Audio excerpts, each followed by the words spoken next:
Today, we're taking a look into a really fascinating period, often called a relax in tensions during the Cold War. We're talking about detente, roughly, from 1962 through to 1979. That's right.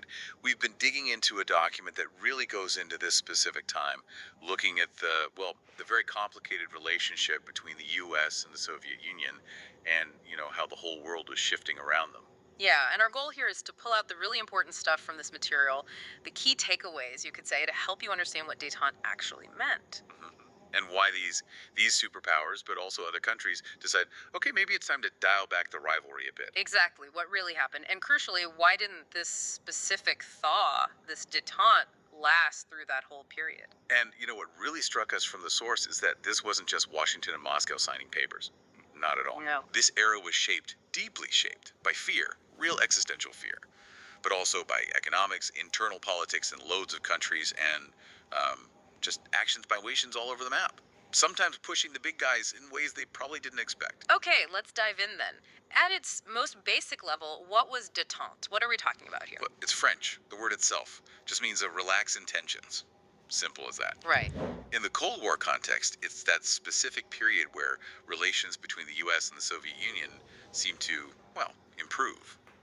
Got a bit less frosty. So the material suggests that by the 1970s, both sides were kind of looking for ways to maybe accommodate each other. Yeah. Why them? What was pushing them? Fundamentally, they were after, the document calls it a more stable and predictable international system. Okay. And the core reasons laid out are pretty stark, really. You had this terrifying buildup of nuclear weapons Okay. and this growing, overwhelming fear of, a catastrophic nuclear war in which there could be no real winner. Just the sheer horror of wiping each other out, that must have been a huge motivator. Huge, absolutely. And the source also mentions, specifically for the US, this feeling of being sickened by the horrors of Vietnam. That fed into their thinking pretty early on. Okay. Plus, it wasn't just the big two. Pretty much every country involved had its own reasons for wanting things to cool down a bit. Right, so let's unpack those reasons. What were the big pushes towards detente? The source seems to highlight one event in particular, the Cuban Missile Crisis, as really amplifying that fear of nuclear. Highlight one event in particular, the Cuban Missile Crisis, as really amplifying that fear of nuclear war and getting the superpowers talking seriously. Exactly. 1962, that crisis, Yeah. it really brought the world, as the source says, to the brink of destruction. Yeah. And the material emphasizes that this directly pushed the US and USSR to open up better communication channels. The immediate result, the Washington-Moscow hotline in 63. Seems so basic now, but after nearly blowing up the world, probably essential. And that led to the first treaties trying to control the nuclear threat. Yeah, a few key ones followed pretty quickly. The Partial Test Ban Treaty in 63, stopping tests in the atmosphere, underwater, space. Okay. Then the Outer Space Treaty in 67, basically saying no nukes in orbit. Huh? And the Nuclear Non-Proliferation Treaty, the NPT, in 1968. But the source adds a little caveat to that NPT, doesn't it? It does. It makes the point that, well, signing the treaty didn't actually stop other countries from eventually developing their own nuclear weapons later on. So a step, but not a perfect solution. And the arms talks themselves kept going. They did. Oh. And negotiations started in Helsinki back in 1969. And those eventually led to the Strategic Arms Limitation Treaty, SALT-IS, signed in 72. The material really flags this as a major achievement. Okay, so that existential nuclear threat, that's a massive piece.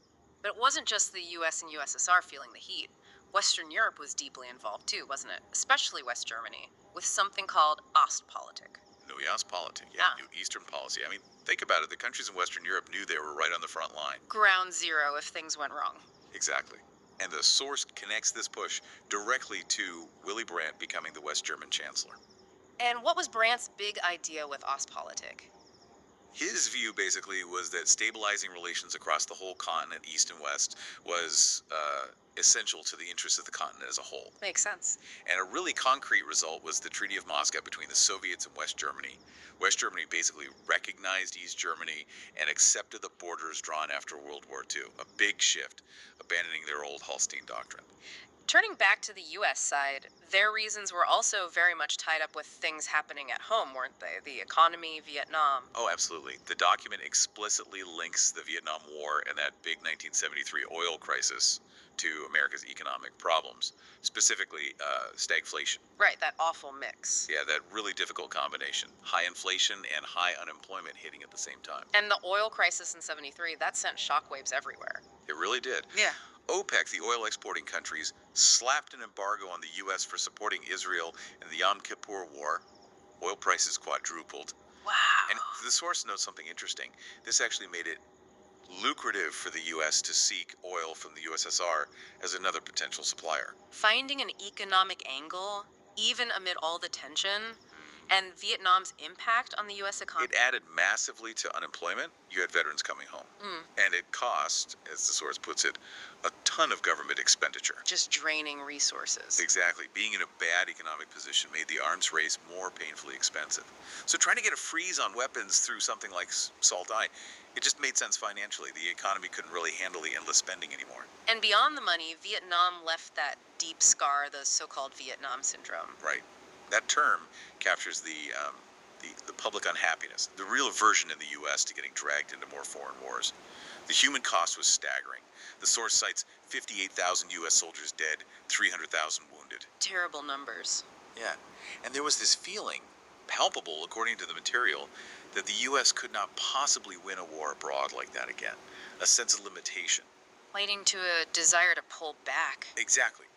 The source suggests Americans were starting to think there must be a better way of coping with communism than the way that seemed to be failing in Vietnam. It showed the limits of military power, and some people in Congress were even talking about maybe returning to a kind of isolationism. Now let's look across the Iron Curtain.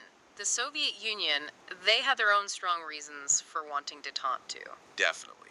The material suggests the sheer cost of trying to keep up with the U.S. militarily was becoming crippling for them. Their economy had hit a wall, a period the source calls stagnation. So cutting back on defense spending was seen as essential just to free up resources for their own people, their domestic economy.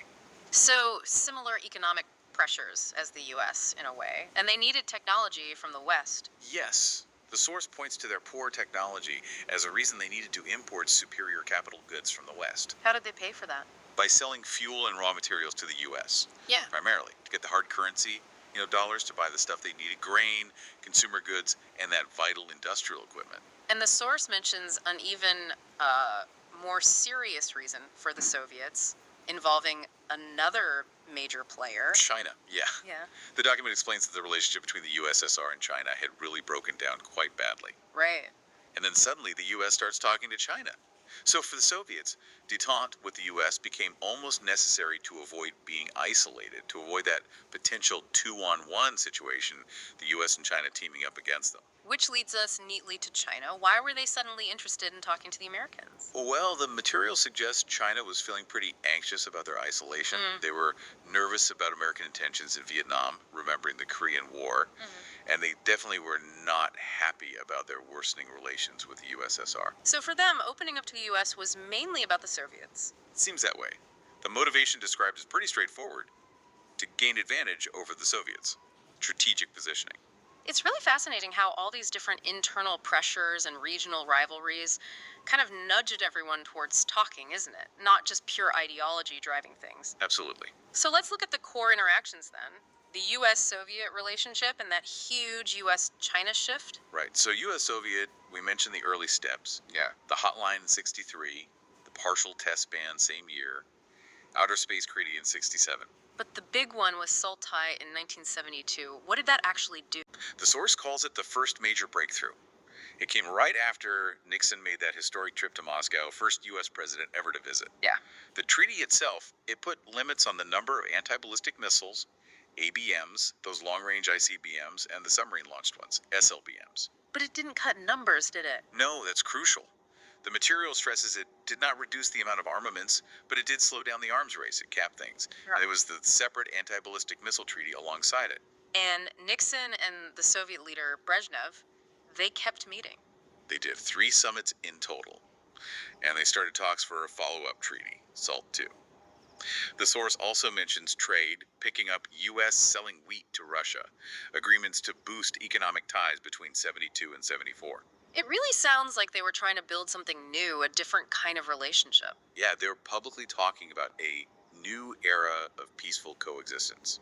Détente was the official policy. Now, in Europe, a big moment in this period was the Helsinki Agreement in 1975. Who was involved there? That was huge. You had the U.S., Canada, the USSR, and pretty much all the European states. And what did they agree on? Two main things, really. First, they formally accepted the borders in Europe as they were after World War II, which, the source notes, essentially meant recognizing the division of Germany. Okay. And second, the communist countries made a promise to allow certain human rights things like freedom of speech, freedom to travel. That sounds like a massive deal on paper.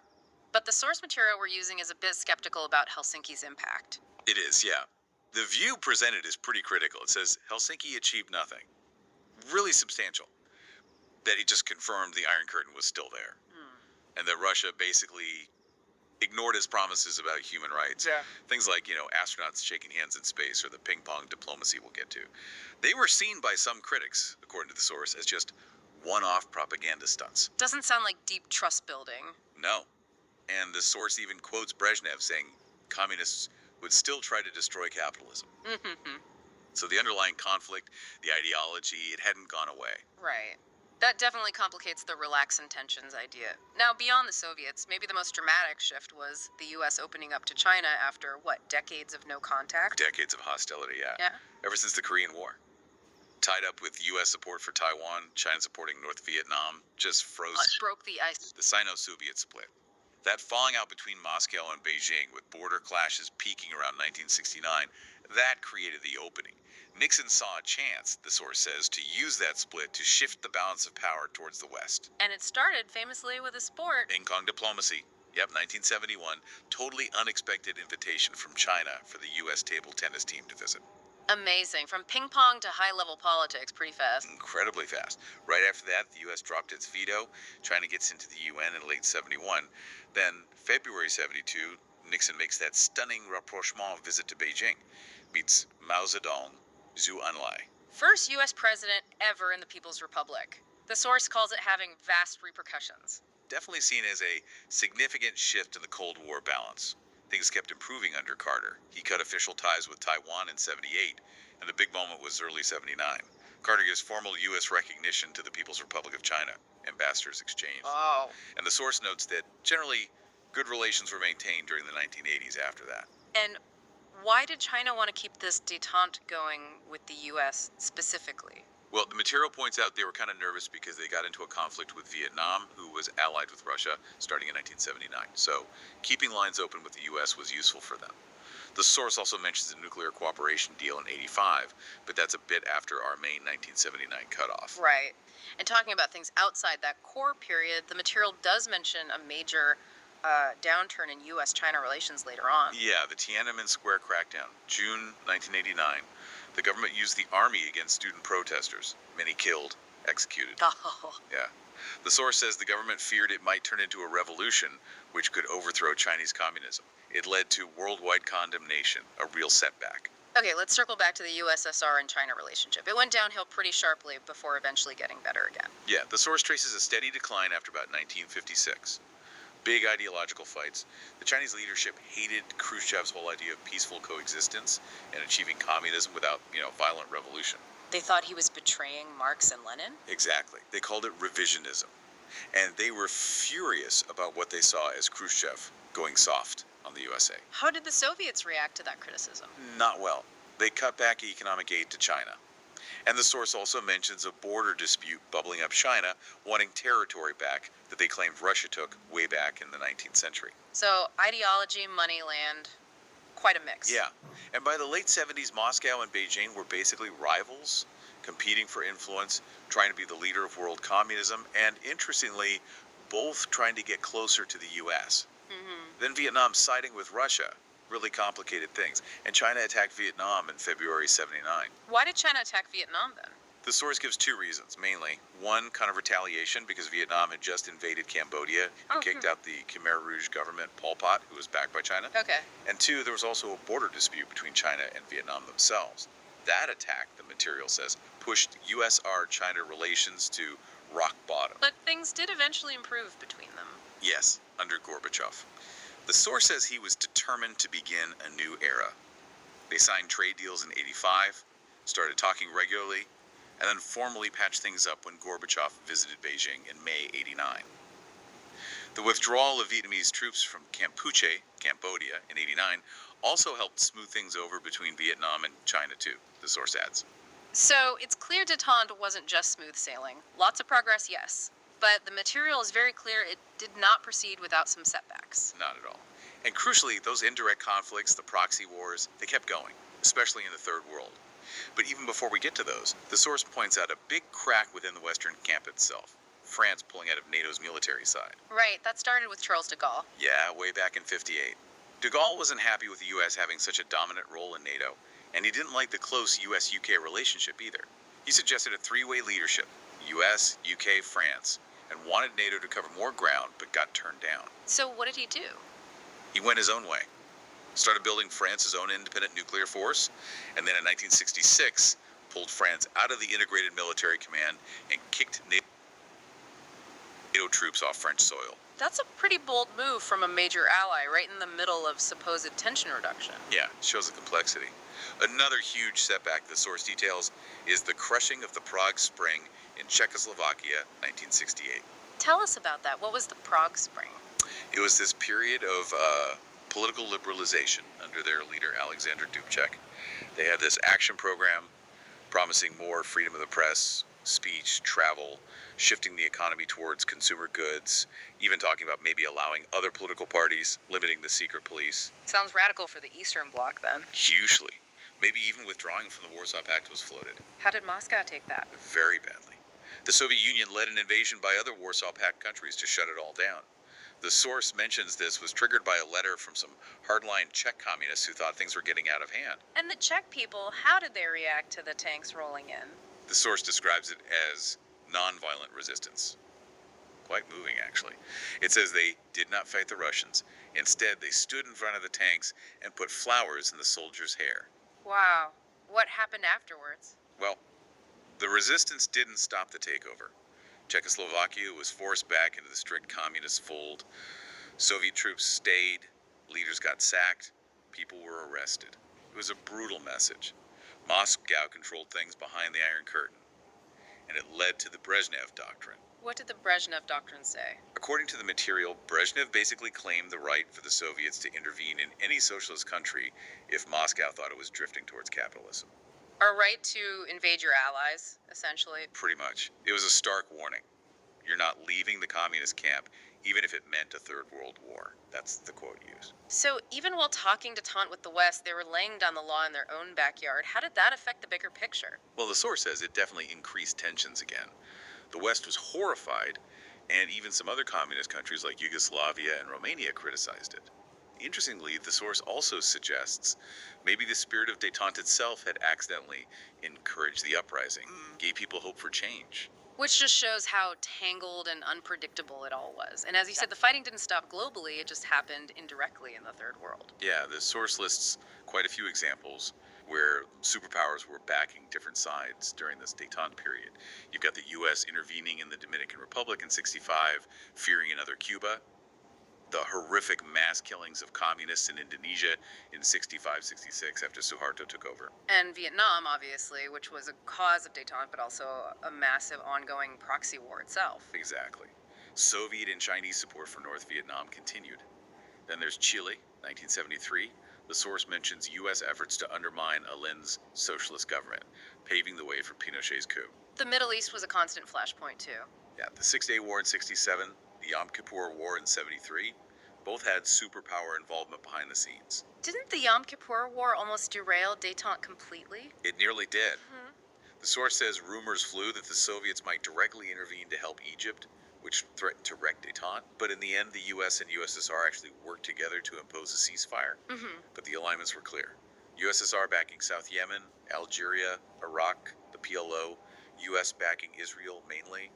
The source even mentions the CIA working with Iran to arm Kurdish rebels fighting Iraq from '73 to '75. Very messy, covert stuff happening. A really complex web. definitely. Another example the source highlights to show these shifting alliances is the Ogaden War between Ethiopia and Somalia in 77-78. What happened there? The Soviets suddenly switched sides. They'd been backing Somalia, but then threw their support behind Ethiopia, which had been more U.S. aligned. So then the U.S. started backing Somalia instead. Complete flip flop. And Angola's civil war. Mention too, the MPLA, backed by Cuba and the Soviets, fighting against groups backed by the US, China, and Zaire. Classic proxy conflict. And the tragedy in Cambodia as well. Yes, the source talks about the Cambodian Civil War, Pol Pot's Khmer Rouge, and the atrocities, calling it the purest genocide of the Cold War era. It notes Pol Pot had let the North Vietnamese use Cambodian territory. Then Vietnam, backed by the Soviets, invaded to overthrow him, which then led China to launch a short punitive attack on Vietnam. Just layers upon layers of conflict. It really drives home the point that détente didn't mean peace everywhere. The superpower competition was still playing out, just often indirectly.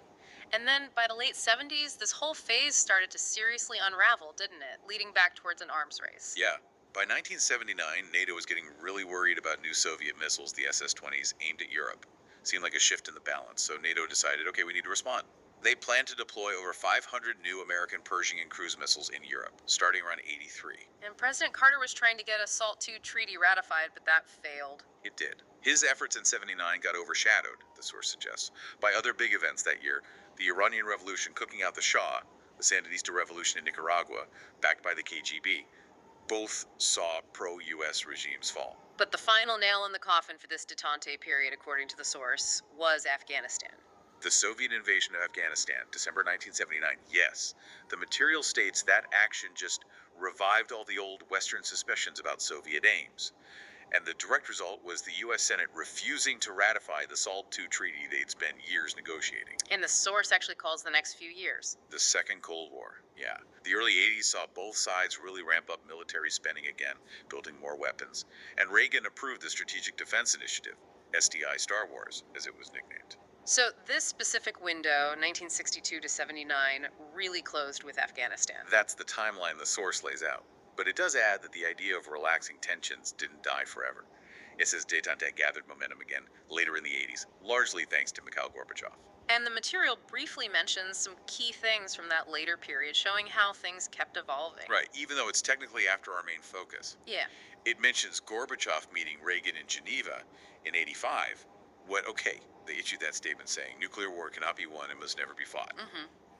The Chernobyl disaster in 86 is noted to increased anti-nuclear feeling in the USSR, reinforced Gorbachev's wish to cut the risks. Wasn't there a summit where Gorbachev made a really radical proposal? Reykjavik, 86, yeah.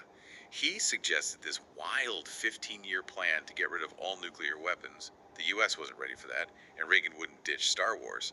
But then Washington Summit 1987, that was a breakthrough. The INF Treaty. Exactly. Intermediate range nuclear forces. Yeah. That got rid of a whole category of missiles, those Soviet SS-20s and the U.S. Pershing and cruise missiles in Europe. Significant. Yeah, the source acknowledges it was only a small percentage of the total arsenals and didn't cover Star Wars or British-French nukes, but it was huge, symbolically the first time any weapons had been destroyed. And the Soviets did eventually pull out of Afghanistan. They did, starting May 88. The source says it was due to the cost, the embarrassment, the opposition back home. They agreed to leave if the U.S. stopped arming the resistance. Reagan even went to Moscow in June 88 to talk about implementing that INF treaty. Okay, so bringing this all together, the broader context, why this period matters for you listening, the source makes a crucial point about the world in the 60s and 70s, doesn't it? Yeah, that it was no longer divided into two clearly opposed blocs. You had Western Europe and Japan booming economically, while the East was stagnating. Mm-hmm. U.S. allies like France were doing their own thing. The communist world was split because of China and the USSR falling out. And new players emerged in the developing world. Right, groups like OPEC, the non-aligned movement, they gave smaller countries more room to assert their independence, resist superpower pressure a bit more, and Moscow itself was increasingly bogged down by its own economic problems. So looking back at détente, it really shows how even these massive global rivalries aren't just straight lines of conflict, are they? They have these really complex phases of, well, engagement, maybe limited cooperation. Absolutely. driven by shared fears like nuclear war, but also economic needs, internal politics, and just the actions of so many different countries all interacting. It's a powerful reminder that international relations are always shifting, always complicated. So, we've really explored how that shared fear of annihilation, combined with economic strains, domestic needs, and big geopolitical shifts like China reemerging, all came together to create this intricate period called detente. Yeah, leading to some major things like arms treaties, those huge diplomatic openings with China and between the Germanys, but also shadowed by those ongoing proxy wars and ending for that specific period with tensions ramping up again after Afghanistan in 79. This whole era of detente was really an attempt, wasn't it, to make the world more stable by somehow managing the competition between these two totally opposed systems, given that we still see cycles of tension and then efforts to reduce them in world affairs. It does make you wonder, doesn't it? Is managing rivalry just finding ways to coexist, limit the dangers, even while you still fundamentally disagree and compete? Is that the best we can realistically aim for? Or is genuine, deeper cooperation actually possible, even between systems that seem like polar opposites? And maybe one last thought, thinking about the source material we used. How does the flood of information we all deal with today, constant news, social media, how does that change our ability to understand these complex shifts compared to, say, relying on the kinds of documents we've been discussing?